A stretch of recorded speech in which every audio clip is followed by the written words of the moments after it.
물거품을 무지개로 만들라. 요한계시록 18장 4절에서 10절 말씀.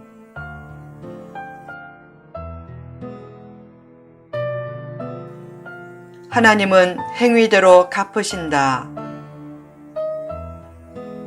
본문에도 마지막 때에 있을 바벨론의 멸망에 관한 묘사가 나온다. 본문은 처음부터 끝까지 갚으심을 주제로 말씀한다. 하나님은 행한 대로 갚아주신다. 더 나아가 갑절로 갚아주신다. 말씀대로 실천하는 삶을 소홀히 하지 말라. 천국 입성은 은혜의 선물이지만 천국 보상은 실천의 산물이다. 미움과 이기주의를 극복하고 사랑과 용서와 나눔의 삶을 힘써 실천하면 믿음이 요구하는 삶이 습관화되고 체질화된다. 그처럼 습관화되고 체질화된 제2의 좋은 천성이 원래의 천성을 극복할 때 축복의 지경은 더욱 넓혀진다. 좋은 일을 시도하는 사람은 많지만 좋은 일을 성취하는 사람은 적다.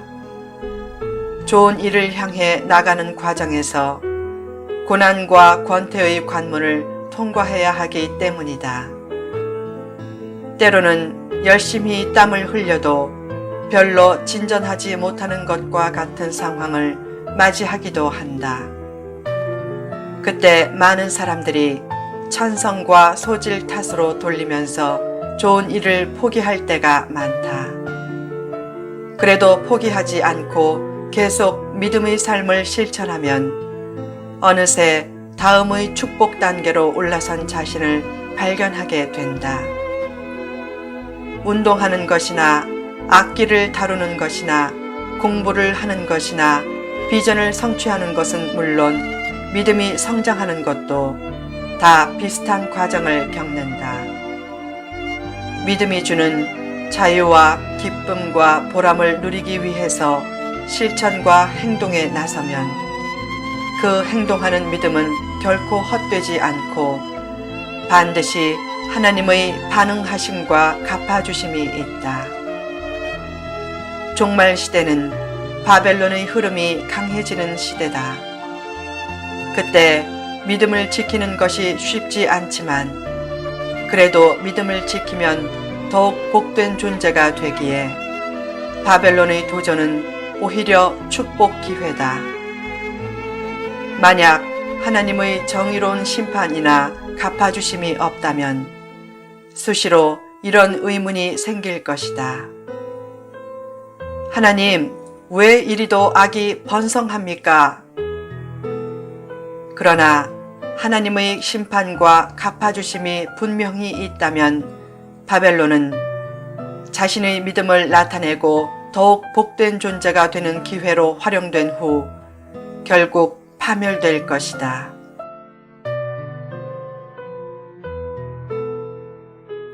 바벨론의 2대 죄악. 왜 바벨론이 파멸의 길로 들어서는가? 본문 7절에서 8절을 보면 바벨론의 뚜렷한 죄가 두 가지 나온다. 하나는 사치다. 요새 브랜드 하나를 붙여 고가로 파는 사치품이 명품으로 포장되는 경우가 많다. 그런 사치품을 걸친다고 명품 인생이 되는 것은 아니다. 소중한 돈으로 필요 이상이나 가치 이상의 사치품을 사는 습관이 체질화되면 인생의 참된 기쁨과 보람을 잃으면서 허무함만 찾아온다. 그 허무함을 따라 조만간 헐벗음이 찾아오다가 결국 파멸에 이르게 된다. 또 하나는 교만이다. 바벨론은 스스로 자신은 과부가 아닌 여왕의 자리에 앉은 자이기에 애통함이 없을 것이라고 교만을 부리지만 본문은 하루 동안에 엄청난 재앙이 이른다고 말씀한다. 그처럼 하나님의 심판이 철저하게 이루어지는데 그 심판이 전혀 예상치 않고 화려한 자리에 있다고 생각될 때 갑자기 이루어지는 경우가 많다. 만들고 쌓는 것은 시간이 많이 걸리지만 무너지고 망하는 것은 순식간이다. 몇십 년간 이루었던 일이 순식간에 물거품처럼 사라지는 경우가 얼마나 많은가. 그런 사례를 목격하면서 왜 세상 것이 한때 화려하게 번성하도록 하나님이 그냥 두시는지 그 이유를 깨닫게 된다. 그것은 바로 알곡을 골라내기 위한 조치다. 하나님은 일시적으로 바벨론이 번성하고 신실한 사람들이 초라하게 되는 장면을 통해 성도가 외적인 모습에 현혹되지 않고 진실하고 순수한 신앙을 지키는지 보고자 하신다.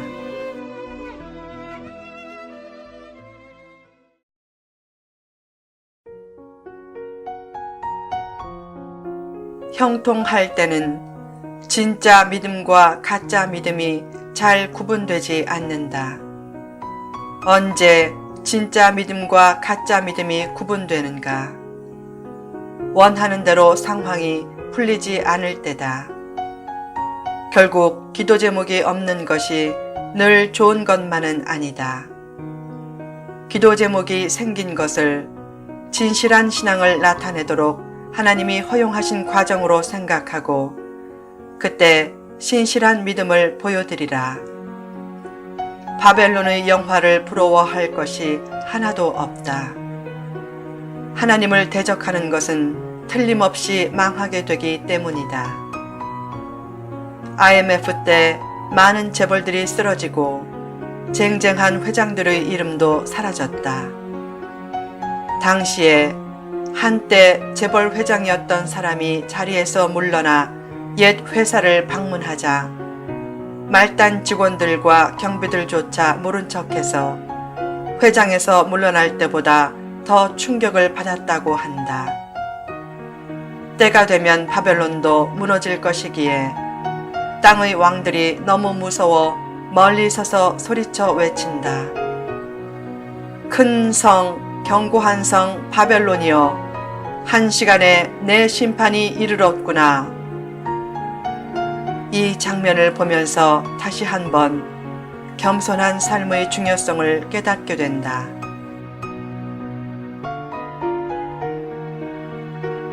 물거품을 무지개로 만들라. 사람의 영광은 오래가지 못한다. 사람들은 아주 높은 자리에 올라가면 안전하고 아무도 해칠 수 없다고 생각한다. 그러나 개인의 삶을 무너뜨리는 작은 바람도 있지만 엄청난 힘을 무너뜨리는 무서운 태풍도 따로 있다. 몇천억 원을 가지면 도저히 망하지 않을 것 같지만 그런 인생을 넘어뜨리는 태풍이 따로 있다. 그런 태풍이 한 번 불면 그때까지 쌓은 모든 것이 순식간에 날아가 버리기에 돈이 많고 아주 높은 자리에 올라가도 겸손함을 잃지 말아야 한다. 어거스틴의 말처럼 잘 믿는 비결은 첫째도 겸손이고 둘째도 겸손이고 셋째도 겸손이다. 신앙과 겸손은 별개의 것이 아니다. 신앙과 겸손은 같이 움직이는 것이다. 진짜 신앙에는 반드시 겸손함이 따르기 마련이다.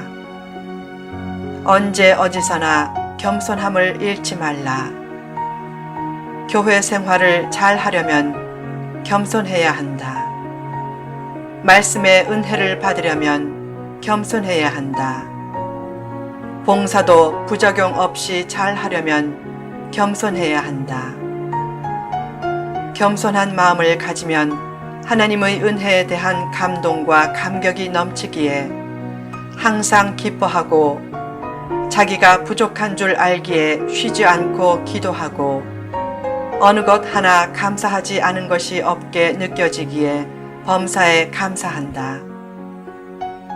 결국 항상 기뻐하라, 쉬지 말고 기도하라, 범사에 감사하라 는 말씀은 겸손하라 는 말씀이다. 겸손은 우리를 향하신 하나님의 가장 원하시는 뜻이다.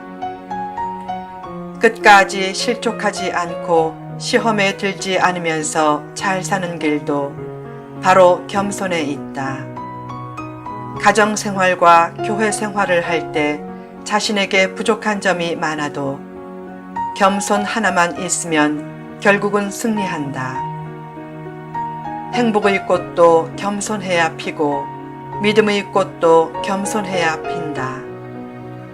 바벨론을 이기는 길도 겸손이고 바벨론의 심판을 면하는 길도 겸손이다. 스스로 자신을 낮추면 결국 올라갈 일만 남게 된다. 그래서 겸손하면 역경도 쉽게 딛고 일어설 수 있다.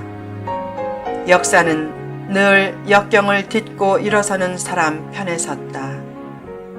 교만하면 자신으로부터 나가는 것이 행복도 나가게 만들지만 겸손하면 자신으로부터 나가는 것이 열매가 되어 돌아온다.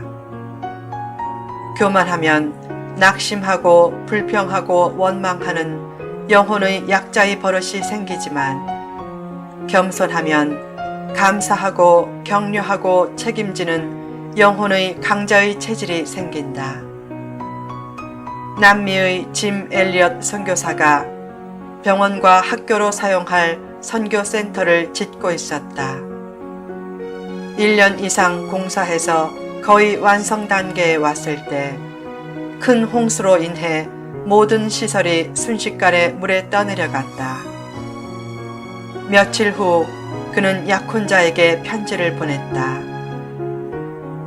내 모든 수고와 땀과 기도가 배인 선교센터를 휩쓴 홍수가 있던 날 아침 나는 하나님의 세미한 음성을 들었소. 여전히 너는 나를 신뢰하느냐? 내 수고는 물거품이 되었지만 하나님이 다시 시작할 것이오. 하나님 안에서 겸손한 믿음을 잃지 않으면 걸림돌은 디딤돌이 되고 물거품은 무지개가 된다. 행복은 소유에 있지 않고 존재에 있다. 더욱 큰 행복은 겸손한 헌신에 있다. 자기를 위한 존재의식보다 타인을 위한 존재의식이 더욱 소중한 것이다. 믿음을 가지고 시선을 얼마나 타인에게 돌리느냐에 따라 믿음의 진실성과 성숙성과 순수성과 건강성이 나타난다. 그때 감사가 넘치게 된다. 결국 겸손과 감사는 한 통속이다. 불행을 행복으로 바꾸는 핵심 매개체는 겸손과 감사다. 겸손과 감사를 통해 물거품의 삶을 무지개의 삶으로 만들어가며 살라.